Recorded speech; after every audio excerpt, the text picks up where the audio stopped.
वाले हैं एक पैराग्राफ जो कि है एक फ्रूट पर और उस फ्रूट का नाम है पियर।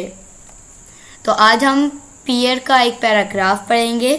तो वीडियो को अंत तक ज़रूर देखिएगा। वीडियो पसंद आए तो इसे लाइक शेयर ज़रूर कीजिएगा और अगर आप हमारे चैनल पर नए हैं तो हमारे चैनल को जल्दी से सब्सक्राइब कर लीजिए इसी तरह की मज़ीद इंग्लिश वीडियोस के लिए, और बेल नोटिफिकेशन के बटन को भी प्रेस पे कर दीजिए ताकि आप हमारी कोई भी वीडियो मिस ना कर सकें।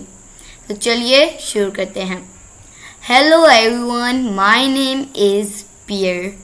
आई am yellow or green in color.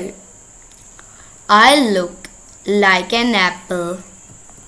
Inside my pulp is white in color with tiny brown seeds.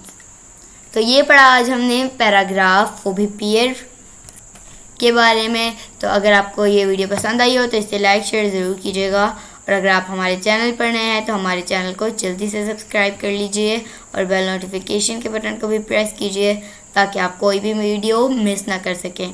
आपसे मिलेंगे अगली नेक्स्ट वीडियो के साथ। तब तक के लिए अल्लाह हाफिज़।